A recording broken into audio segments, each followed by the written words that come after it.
दोस्तों, अगर आने वाले दिनों में आप भी शादी की प्लानिंग कर रहे हैं तो ये वीडियो आपको जरूर देखनी चाहिए।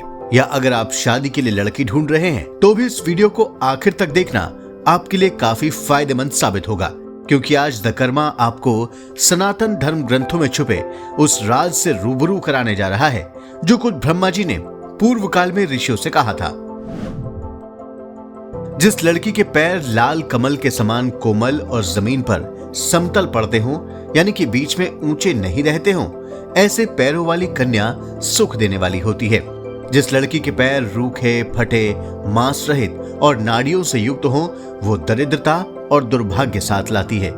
लड़की के पैर की उंगलियां मिली हों, सीधी हों, गोल हों, तो वो ऐश्वर्य प्राप्त करने वाली होती है। छोटी उंगलियां आयु को बढ़ाती हैं, लेकिन छोटी और विरल उंगलियां धन का नाश करने वाली होती हैं। जिस लड़की के हाथ की रेखाएं गहरी और खून के रंग वाली हों, वो लड़की सुख भोगती है। जिसके हाथ की रेखाएं टेढ़ी और टूटी हुई हों, वो दरिद्रता साथ लाती है। लड़की के हाथ में कनिष्ठा से तर्जनी उंगली तक पूरी रेखा चली जाए तो वो कन्या 100 सालों तक जीवित रहती है। अगर लड़की के हाथ की उंगलियां गोल, लंबी, पतली, मिलाने पर छेद रहित, कोमल और रक्त वर्ण वाली हों, तो ऐसी लड़की अनेक सुख भोगती है। जिस लड़की के हाथ फटे हुए, रूखे और ऊंचे नीचे या फिर छोटे बड़े हों, तो वो कष्ट भोगती है।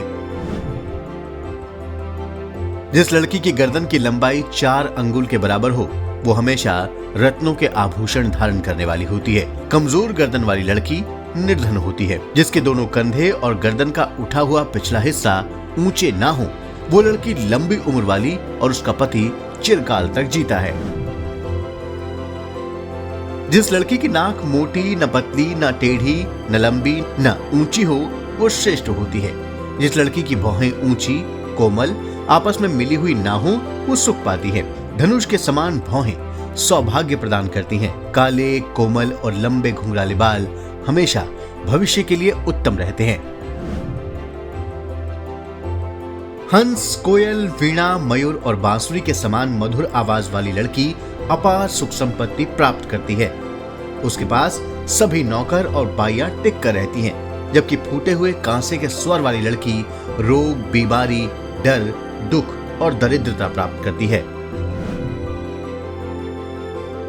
हंस, गाय, मदमस्त हाथी के समान चाल वाली लड़की अपने कुल को विख्यात बनाने वाली और राजा की रानी होती है। सियार और कौवे के समान गति वाली लड़की निंदनीय होती है। मृग के समान गति वाली दासी और द्रुतगामिनी होती है। जिन लड़कियों का शरीर या अंग कोमल, पसीने से रहित और सुगंधित होते हैं, वो पूजनीय होती हैं।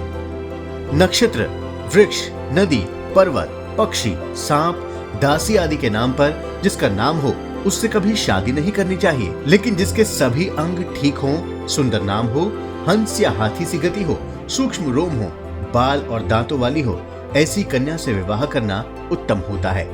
हम आपको बता दें कि द कर्मा इन सभी लक्षणों का दावा नहीं कर रहा है, बल्कि जो कुछ भविष्य पुराण में लिखा है उसका उल्लेख इस वीडियो के जरिए कर रहा है। इतना ही नहीं, ब्रह्मा जी ने भविष्य पुराण के इस ब्रह्म पर्व में कहा है कि गौ और धन धान्य आदि से अत्यधिक समृद्ध होने पर भी 10 कुलों में कभी विवाह नहीं करना चाहिए।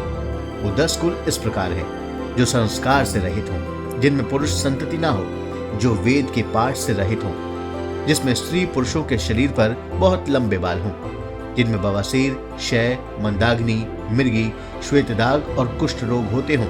उम्मीद है कि आपने ब्रह्मा जी के द्वारा बताए गए सभी लक्षणों को गौर से सुन लिया होगा, क्योंकि परम पिता ब्रह्मा भविष्य पुराण के जरिए दावा करते हैं कि लड़की के लक्षणों की जगह उसके सदाचार को ही ज्यादा महत्व देना चाहिए। अगर आपको हमारा ये वीडियो पसंद आया है तो इस लाइक और शेयर जरूर करें। धन्यवाद।